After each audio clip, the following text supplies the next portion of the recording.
Welcome to another episode of the Embodied Union podcast, and I'm Lindsay. I'm Charlie. And today we're going to be talking all things fantasy, porn, lust, high intensity, intimacy in relationship. And before we do, I just want to acknowledge that we are in a new house. We are. We moved house. I matched the couch. This is unintentional, but I do. We swapped sides? We swapped sides. Oh, God. We have a brick wall. I don't know if that looks very aesthetic, but it's actually really beautiful. Like from where I'm sitting right now, I can see whales constantly jumping in the ocean. Like it's pretty amazing. Yeah, and the house is full of the owner's artwork, and it's incredible. And maybe we'll be able to put some artwork up behind us occasionally. Some of your photos. Yeah. But yeah, we are here, new space, and as Lindsay said, we're going to talk about high stimulation, high intensity fantasy, lust and porn in relationship and the impacts it has. And I think where I could start with this is my own experience with it. So very young, I got my sex education from, I'm not going to say men because they were boys, but from boys who got their sex education from porn. You know, I had no other education other than that. That was the modeling, that was the experience. And so when you think about porn, it's very like goal-oriented, performance-based. It's very friction-based. It's hard and heavy and it's fast. And that was just what I thought we were supposed to do. Yeah, and the men usually are in full control and it doesn't seem very collaborative. It feels like, you know, the man has to perform to meet the woman's, not even meet the woman, just to actually like use her almost as a object for pleasure. It's like, it actually turns me off when I see it. Really? And has that always been the case though? No, not always. But I just, when I, you know, and I'm hijacking here because it's like, yeah, we'll go into mine later. But yeah, you for now. Well, like I was saying, that was my sex education. And because I didn't know any better, I just kept showing up for that kind of sex, even though it never actually felt good in my body. It never felt like it was for my pleasure. I can't tell you how many times I've crossed my own body's boundary and ignored her no, because I was just like, this is kind of what I'm supposed to do. And that went on for years and years and years until my body eventually shut down so intensely and her no was so loud that I then was like, it's probably maybe too much information, but like my body was manifesting like physical symptoms of no. Like I would have thrush constantly every time I would have sex. And it was just like her way of being like, stop. And so then when I did, I didn't know what else there was to do or how else to approach intimacy and sex. So I just became this no. And then that became a huge problem in my relationships because now I'm dating, or now my partner is feeling deeply rejected and like, why am I a no? So I'm feeling like I'm broken and I'm the problem. So for me, because my early experiences with intimacy and sex were very high intensity based, it created so much resentment in my body that I just ended up with this narrative for years and years that I'm broken. Yeah. And I think so many women probably have that experience of just the mark is not being met and making it mean something about them, which is typically what we do as humans. We kind of go, well, if this is how it is, this is my environment, this is the scenario, and I'm not living up to it, or there's something, it actually means there's something wrong with me. Well, that's, if all we're seeing is porn, and all we're dating or all we're sleeping with is men who are acting like we're in porn, and it's like suddenly I don't feel like I'm showing up as the women in porn because I'm like, it doesn't actually feel good, and I have nothing else to go off. Of course I feel like I'm the problem, you know, and that's why I think it's such a disservice and shame that as women and as men, there isn't this like very authentic sex education when we're younger, where we're learning about how sacred our body is and how our pleasure works. And it's just, I don't know, for me, there was nothing until suddenly it was time to have sex. And then it's like, what do we do? Yeah. And I think I've spoken about this on the podcast earlier around like men's desire to initiate sex is hardwired into our brain, probably to move the species along. Yes. But it's like, it's on our mind a lot more than women's, you know? women.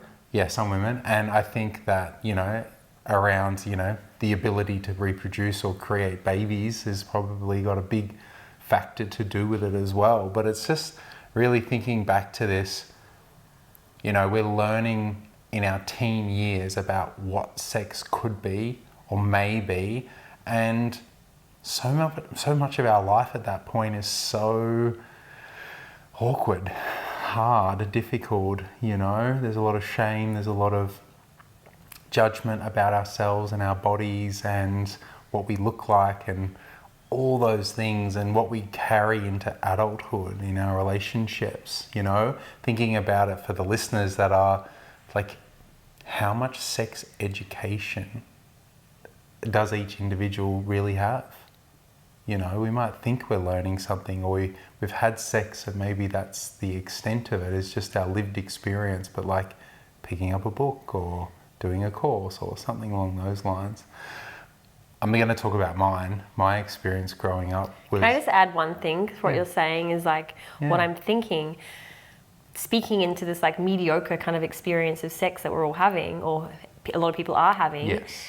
I think the reason why men will kind of keep going with that, because like you said, men are hardwired to carry the species along. So even with a mediocre sexual experience, they're still likely to hit an orgasm.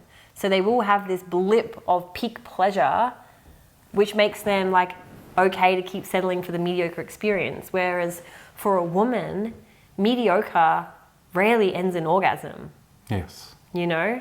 Yeah, I agree. So I get a lot of women in my door who are like resentful and frustrated and fed up and unmet and in relationship. Like they're usually the ones that are like, we need some intimacy support. The men don't really want to rock the boat because they don't want to kind of spook away the intimacy that they are. Yeah, and I think for a lot of men, it's just the misunderstanding about what intimacy is for a woman versus what intimacy is for a man. And I think that's really important, because a lot of men think that intimacy is sex. And, you know, typically when we're working with couples, it's got nothing to do with the actual bedroom acts. It's not a special technique that guys think, you know, if they were an inch or two longer, somehow they'd be better in bed. It's got nothing to do with that, and everything to do with all the little micro moments where you actually dismiss or turn away from your partner's bids for connection, or actual vulnerability in intimacy in daily activities that all have it be a big yes for her and a big yes for him as well.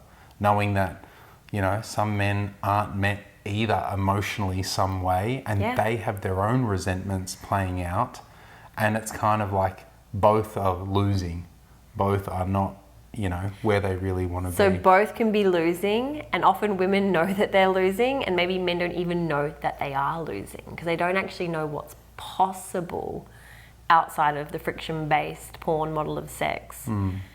But yeah, I think I'd love to hear your experience. Yeah, I mean, I'm a couple of years older than you, so it's like I actually grew up pre-internet. So lucky for me, I think. I have a wild imagination, and I'm obviously a deep thinker. So a lot of my, you know, I grew up in a very sex positive household with my mum, and with that just came a level of like openness around sex, and not that it's naughty or wrong or shameful or anything like that. So me exploring my body and what pleasure meant for me at an earlier age was definitely something that I participated in. I was like 10. Really? Yeah, I was self-pleasuring at 10, and I hit puberty at 12. I had my first, I don't know how much we should talk, but first time you ejaculate as a boy or a man, it was... boy. Yeah, I was in grade 6, so I was not even 12 yet. And that was just like a shock, right? It was just like, oh my God, I actually orgasmed. And not only did I do that, it's like, that means I could have a kid. That's actually what I remember thinking. I was like, I could be a dad. It was a wild thought. Anyway, not what you want to be thinking about when you're trying to self-pleasure when you're 12. But anyway, and I just remember I had older cousins and older kids around me influencing like magazines and... So no internet, but No dirty internet. magazines. Dirty magazines. Oh my God, the best. Playboy? Penthouse. Penthouse. Like special edition ones that were wrapped in plastic.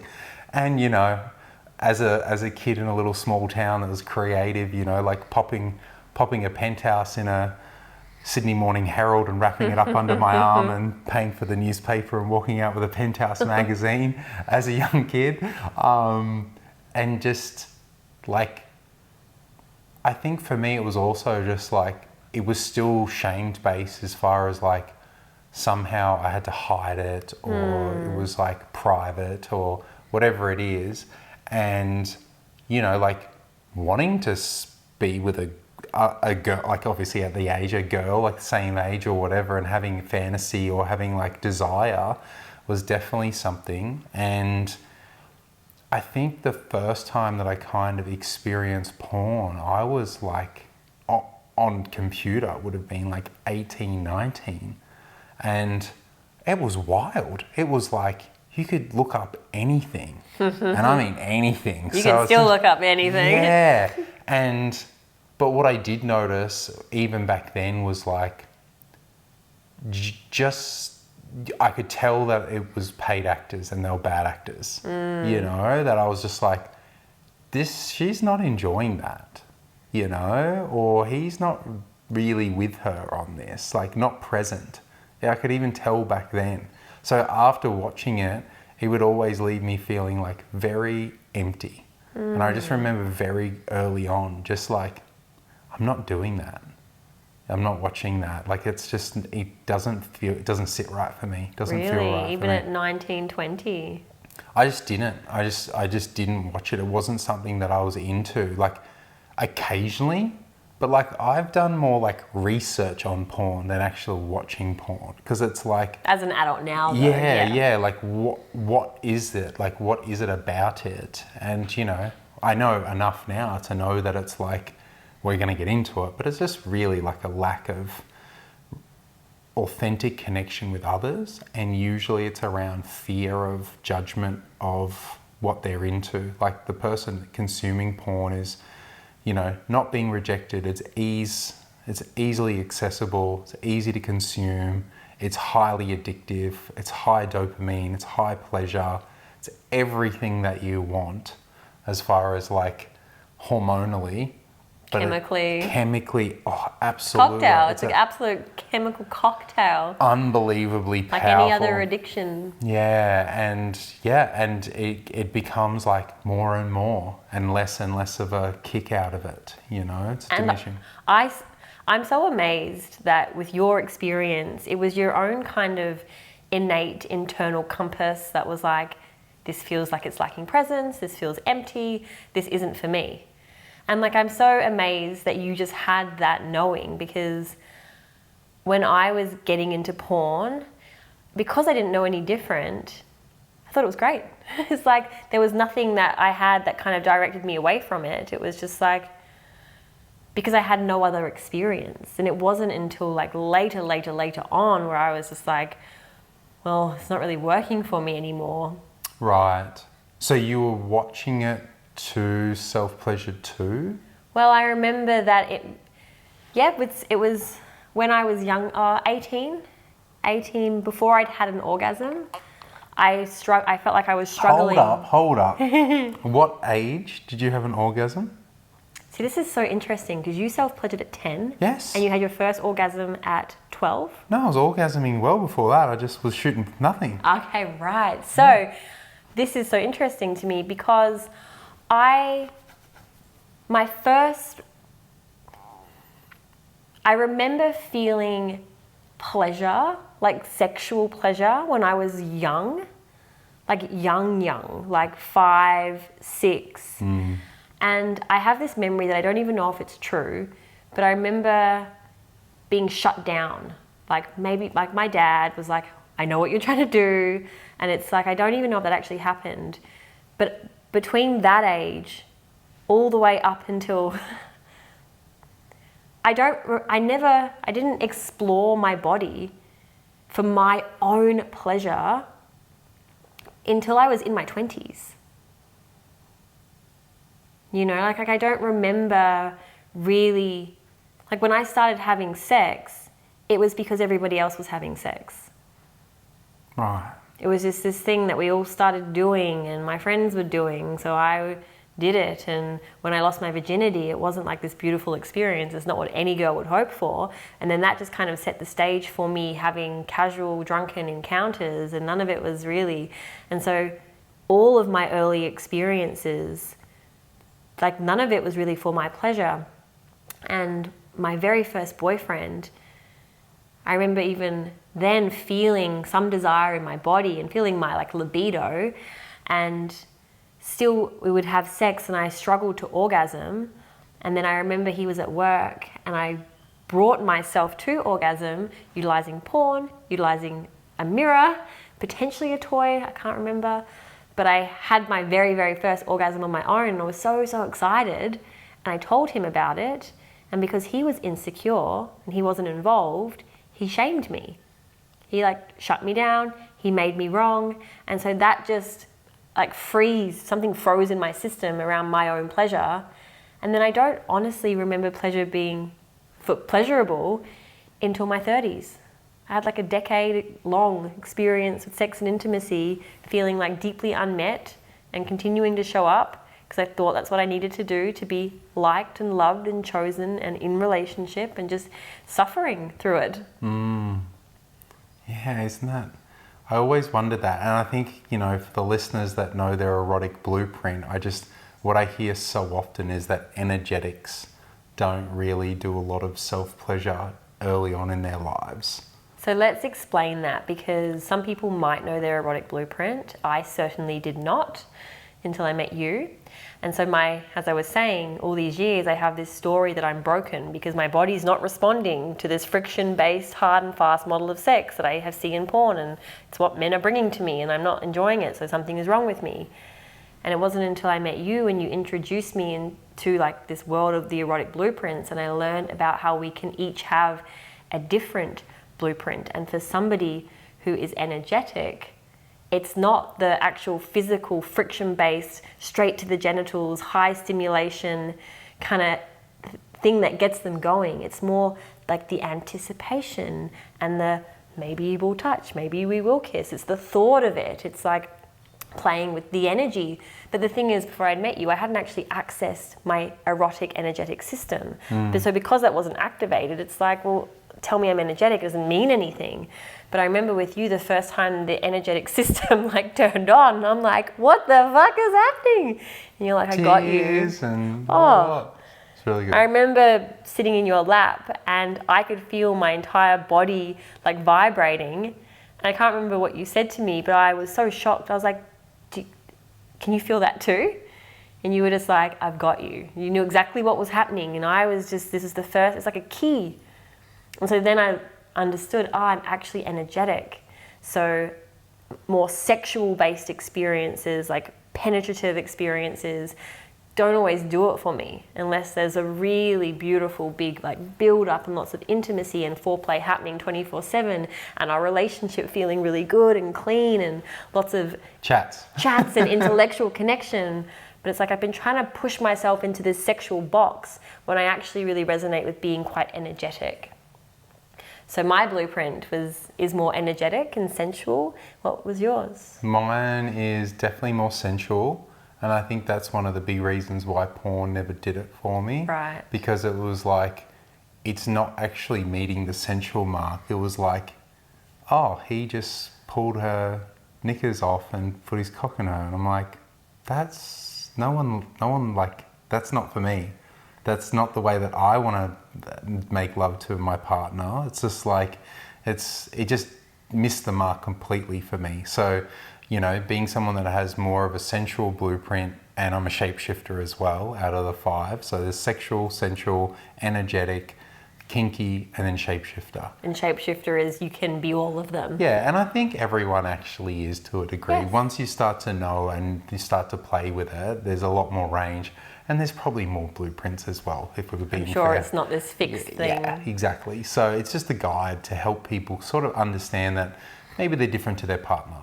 And, you know, so again, for me, it was just really realizing that was just around like the slowness, the sensualness, the lighting, the way the place looks, like just all of it. Like Well, you're very visual. Yeah, so it takes into consideration that it's, you know, visually pleasing, aesthetic, warm, like temperature's important. Not for me, but for my partner, you know. See, but what I'm hearing, like from you watching porn and you even setting the scene, it seems like you've always had this thought around the experience of the other.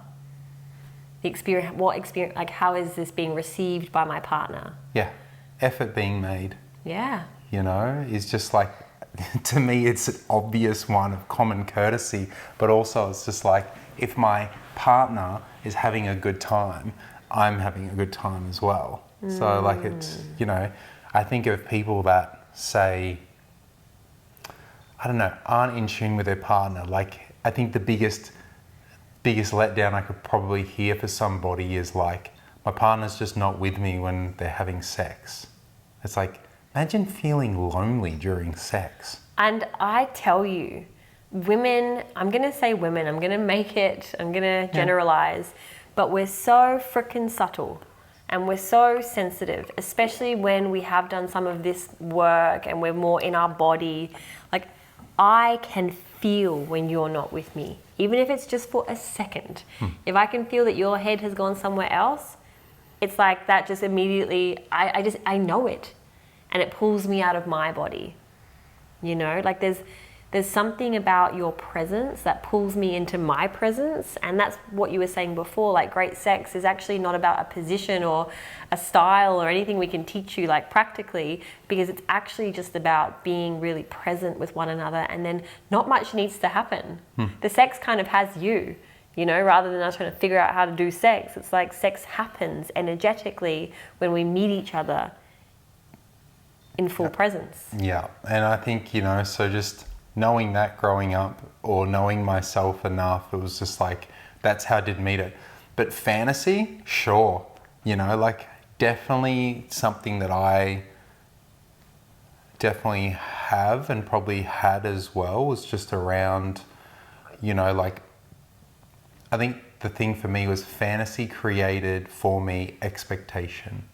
So I would be creating like scenarios or creating like an idea about what could happen, and then at times be disappointed that it didn't happen, you know. So you weren't watching porn, but you were kind of like creating these fantasy moments in your head and then wanting them to come into manifestation, and then you try it and it get rejected, or is that what you mean? Or basically along those lines would be, you know, kind of like the outcome or the experience that I would have. So it's like, yeah, it's not fantasy during sex, it's like the fantasy of, and maybe in a way that's my energetic side, you know, creating anticipation for myself, you know.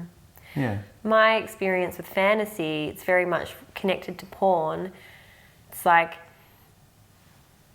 creating something visual that's actually outside of what's happening in the moment.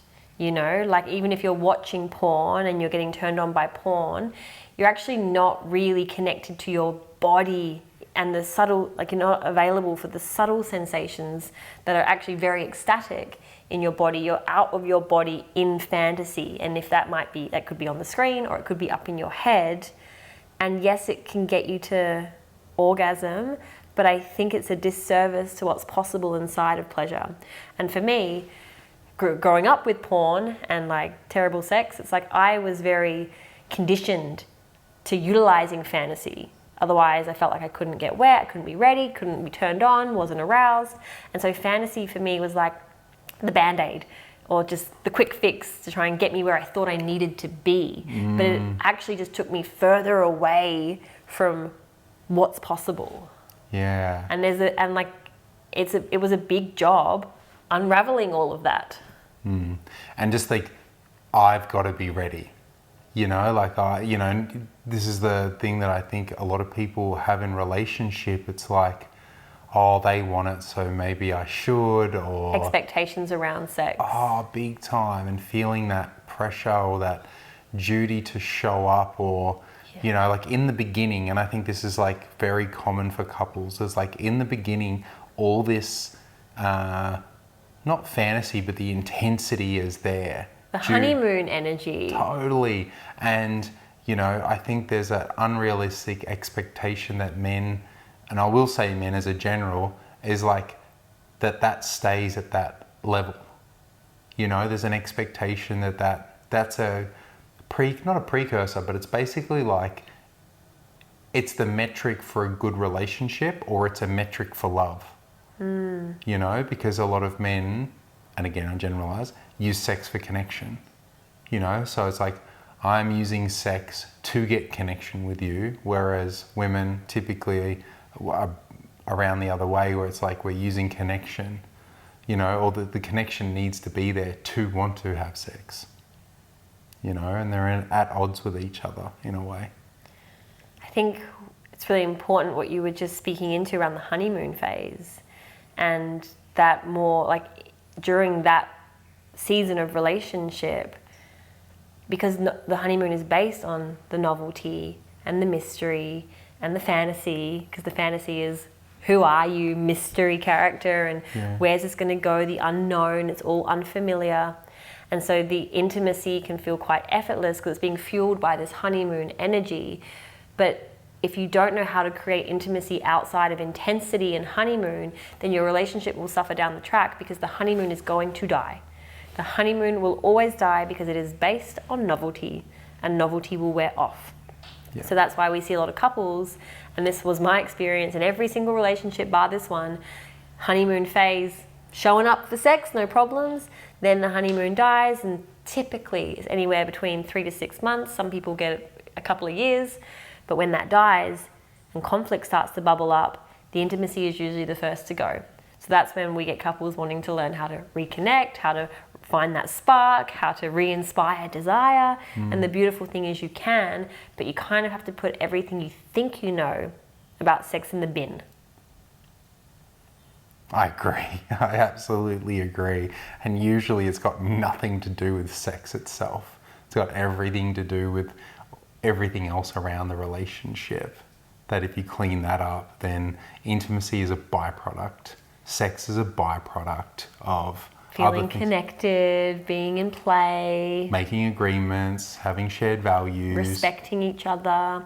Yeah. It's so true. It's like often a couple will try and create sex and intimacy over the top of tension.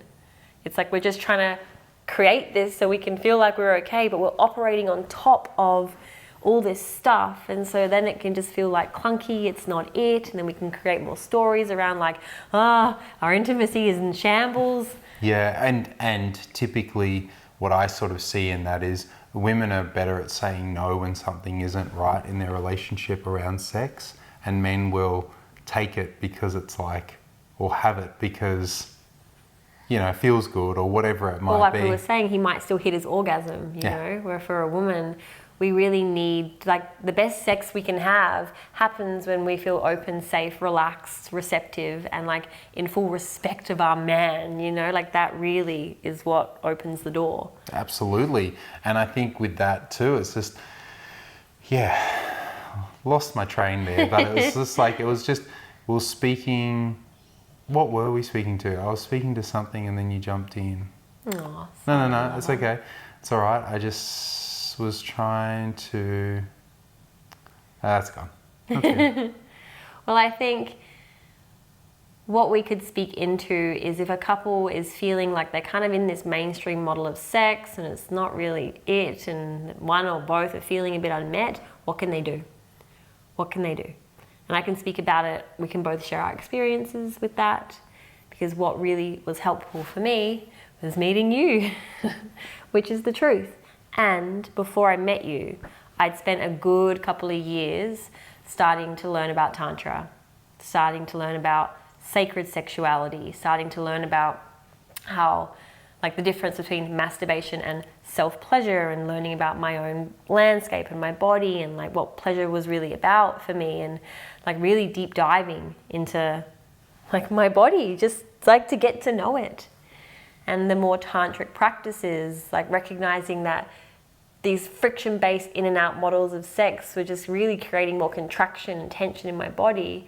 So then learning about soft sex, like soft penetration, and slow sex, and stillness, and being energetic, and all of these practices, which have been so fun and playful to explore, they've kind of, just opened this new door for me that has just, it's relieving. I feel so relieved that I don't have to do what I don't want to do. Like, I remember not knowing about Tantra and just being so upset that I didn't like sex. Yeah. I was so upset about it. I felt so frustrated and mad and pissed off and ripped off, knowing, like, watching all my friends have sex and claim to like it. And I was like, you fucking liars. You're lying to me. It's the worst. It's the worst. I hated it. And then finally realizing, right, that's why I didn't like it. But yeah, a couple of years of deep diving into other realms. What about for you? Yeah, I think it's taken just like a long time to just start to not have the, I guess, like the hunger around sex or the feeling of like lack. And I wonder that for most of us men, at some point getting more like settled with it. Like, it's such a driving force in our younger lives, and the desire for it, desire for partnership, or the desire for peak experience. Like, you know, I listened to a few guys recently that have lived on the other side of, you know, all the women, all the pleasure, all the sex, you know, multiple partners, all the things. And it's like, Hedonism. yeah, hedonism in a way, and it just like what that leads to as far as what we think it's going to be like versus what it truly is like.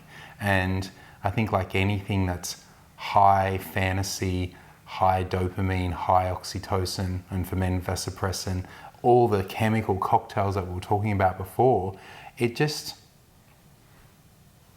I think at the end of the day, it's like ultimately what we're really seeking is connection and fulfillment, you know, and just being really honest to ourselves around like what really truly brings us that, you know, and sex being super pleasurable and an amazing experience and so transformative to our lives, as well as like the original piece around it, which is to have family, to make babies, to actually like bring new life into the world, you know. And I think for that it's just like, that's where it goes, or that's what it can be for. But I think it's also like a spiritual experience. And I think men in particular start to learn that as we get a bit older and start to, I feel like, come more into ourselves as far as like maturity, you know, in our 30s, moving into our 40s, it's like, oh, this is a lot more sacred. This is a lot more amazing experience, like of connection to ourselves and to other.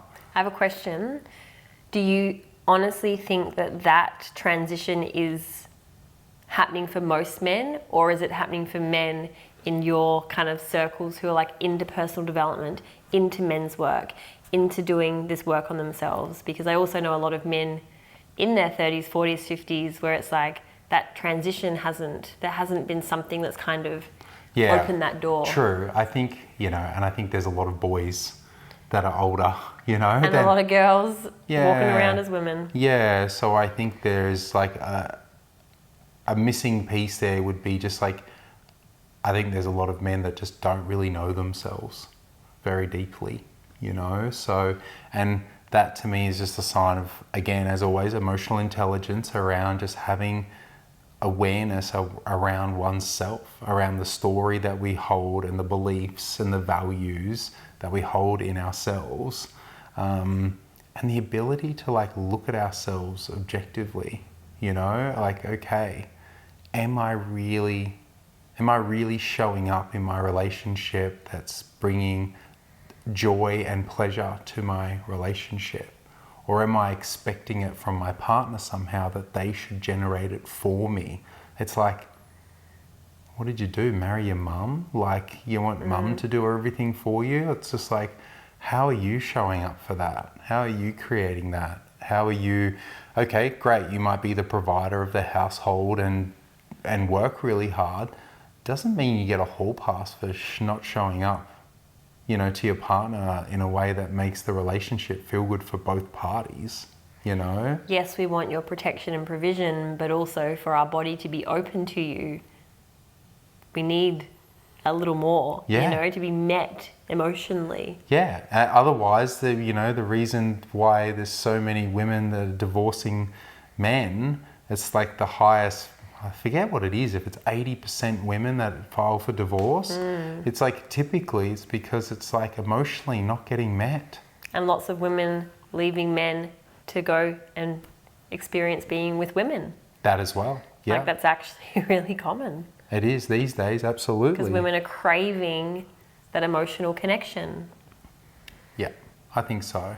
And, you know, and I think it's too because, like, I think largely society isn't geared for actual, like, authentic connection. I think it's, you know, what we're watching and witnessing is maybe, say, the last 50 years of porn or 60 years of porn.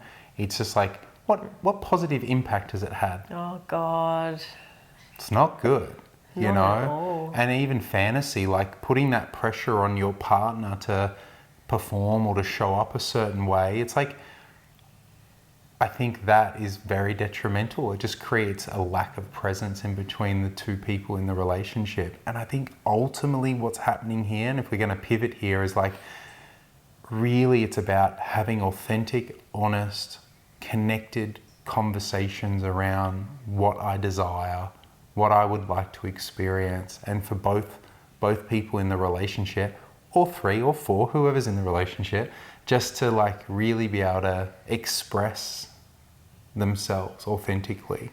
You know, And to be able to do that, you have to know yourself. You have to know your desires. You have to be willing to explore your own body and your own pleasure. I think in the confines of your own room for you, and I always advocate that women be doing that on a regular basis. And I always set the intention myself to be, I can get, I have you, so it just can fall down my list of priorities. But I know how good it feels when I do make that time for self-pleasure, to know myself, so I can bring it forward to you.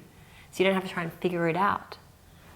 To know what we want and what we like, and to bring our turn on to our partner rather than just waiting for them to turn us on. I think there's a really empowering piece there for lots of women. yeah, definitely. And knowing that, like, you know, there's the reactive. There's responsive desire That's and it. spontaneous desire. So Yeah. for me, I definitely resonate more with the responsive desire, where I don't actually just notice at some 2 p.m. in the day that I'm horny. It's like, oh, I'm turned on. Where's my partner? I actually could just keep working and be in my day, and I wouldn't even think about sex. Yeah. And it really takes you and I coming together and engaging in a certain kind of way for my desire to kick in. Whereas your desire is more spontaneous, and maybe I just wander past from the shower to the bedroom, and you're like, see something you like there. Very and much it so. spontaneously can kick on in your system.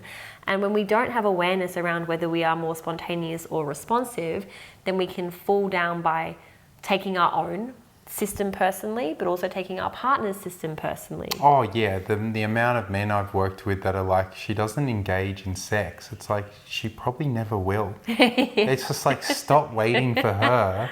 But then And they're like, oh, stop taking it personally. that she's a no. Like, you might engage with her, but you do it in a way that's a no for her. It's the other thing. It's just like, well, if you can figure out how to make money and you can figure out how to, I don't know, finish a video game, or Men are so good with their hands and the things they can do. if you're struggling in that area and you're trying to blame your partner, like, no way. It's just like, I know, I always laugh with the guys. It's like, if there was a 10 out of 10 woman that wanted to go down on you at 8 o'clock tonight, and the place and wherever she was exactly like you needed to leave now, you would leave. You would make it happen. You would fly to another country. I've watched men do miraculous things for love, you know? So don't tell me you can't sit down with your partner and have an honest conversation with her about figuring out what's going to be best. What I really have loved from our relationship, one of the biggest gifts that you've given me, is you do not take my no or my responsive desire or my this isn't working or whatever it is, you don't take it personally. And I keep gathering the evidence now over 2.5 years that you don't take it personally, which makes me really feel like there actually isn't any pressure. And I've not had that before. I've always felt so much pressure around sex, and pressure is the biggest cock block, especially like for men and women actually. Yeah. But because honestly, every time I do initiate sex, I always name it. I'm like, babe, guess what? Guess who initiated sex? Because I'm not the one that normally initiates sex. Yeah. You do. You bring that forward to me because I am responsive. I respond to you. Yeah. And you haven't made that a problem. And so I don't feel any pressure, which means when you do bring it to me, because I'm not sitting there with like, oh, I better, it can be this beautiful thing. Well, I just always think, I had this vision just pop into my mind then. It's like, the fisherman doesn't get mad at the fish for not biting. You know, so if the man, if the He goes man... and gets different bait. Yeah, well, it's just like, is it the wrong day? Was the tide wrong? Was the lure the wrong colour? Like, all the things. Like, I wonder if the fisherman ever goes, oh, it's definitely the fish's fault. Like, it's never that. It's just like, oh. Or if he's like, it's me, gets all rejected. Well, he can do that if he likes. But it's just, I really think that it's just, how can you seize the opportunity? It's like, all right, like, if I go to engage in something with you, or I think it might, because I am the instigator, and it doesn't, it's like, it's okay. I'm not having an expectation of outcome here. I'm playing in the moment and moment to moment. And I'll call it. Usually I'll call it before you do. I'm like, this is not happening. I don't even really need to call it. Sometimes you're like, oh, what's happening? And I'm like, it's not happening. It's just like, and that's fine too. Well, I'm so in the habit of taking my body personally, and even though we've been together for as long as we have now, that pattern of my own, like going into my head, like, oh God, like, come on, what's happening, can pop up. And you're constantly just like, let's do something different. Yeah, absolutely. And I think that would be an amazing gift that I think more people could bring into their relationship, is like way less expectation and way less pressure. Well, what I know, because I've said yes when I'm a no so many times, it's been part of my healing to actually find my voice and find my no. So sometimes if you bring it to me and then I'm like, I do name my no, and then I feel you not take it personally, then my yes can come online. Because like I actually just needed to name it. I needed to say no.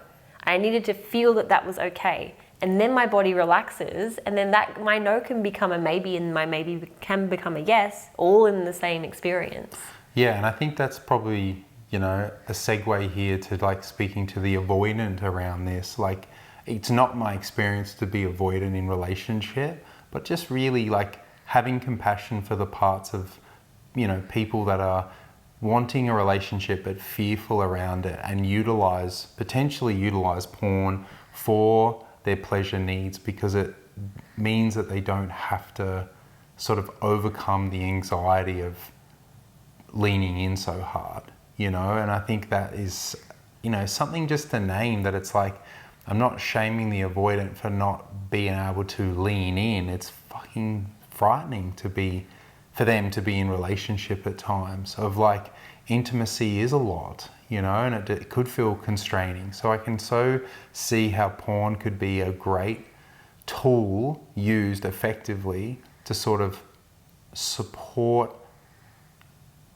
their desire and their experience of pleasure without the fear of rejection or the fear of intimacy, so to speak, where it's like not knowing quite how to engage with their partner in a way that feels safe for them, So yeah, just definitely feeling that for those people, And I think that comes back to learning how to have all flavors of conversation and relationship. Like, being able to share your hurt and scared, being able to share your triggers and being able to move through that, have the evidence that that's safe. And it's like, oh, I can bring these parts of myself to my partner, which then it's going to be easier to speak about like what's maybe not or is happening in the bedroom that's not quite it. It's like, that's why we're always such an advocate for like really open, raw, real communication, everything on the table, regular check-ins, weekly check-ins, daily check-ins, big monthly check-ins, like different ways to just really bring some curiosity with like, how is the relationship feeling for you? Not just like brushing shit under the rug, hoping it gets better, not wanting to rock the boat. It's like, we want to expose it all. Yeah, and I think that comes too is like, also when you're having this kind of conversations and developing your relationship, it's like there is so space for fantasy and actually exploring and getting to like have the wild experiences or the scenarios that you've always wanted to play out. So I don't want to come across like fantasy is bad or wrong. It's just, is it something that you're expressing and getting to interplay with or play with in your relationship that's mutual, that's open, that's exploratory, that isn't a shadow? You know, I think that's the big one. Because if I'm in fantasy and you're not in on it, then I feel like that's where it can be like a bit damaging or just not feel fully connected. So it's just like, yeah, I definitely have things that I love to explore and have brought you in on that, you know, so we can experience it together. I think that's a really good clarification because fantasy can be really playful and really fun. It's only a problem if we're dissociated or not present with one another or relying on it to like get our rocks off because we actually can't feel our body. Yeah.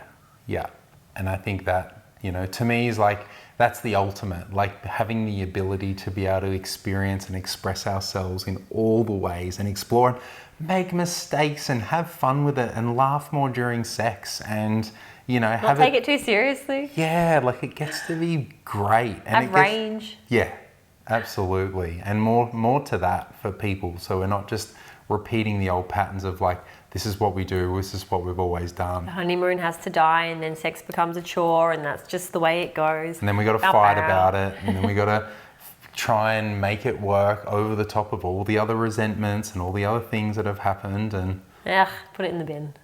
It's not for us. And it's not for what we advocate for, you know, for embodied union clients and even just our own individual clients. So if you're a listener and you're in relationship and you want to find out more about what we do, how do they get in contact with you? You can find me through my Instagram. I am Charlie S. Hannah. Lindsay B at Instagram and Embodied Union. Yeah, and we take couples on beautiful journeys, doing their internal work, learning relational skills, and then that authentic intimacy piece is like the cherry on top, or like the juiciness that kind of brings it all together. And it's such a beautiful journey. So if you're feeling unmet in the bedroom, have the conversation. Don't just continue down that path, because especially for a woman that is under-pleasured, under-fucked, she is not a good time. She is resentful, she is frustrated. She's not even mad about the towel on the floor. She thinks that she is, but if she was actually just walking through life full of pleasure, which is her responsibility, then you can brush things off a lot easier. So it's like, come and learn how to bring more pleasure into your partnership. Love you, Greta. Love you.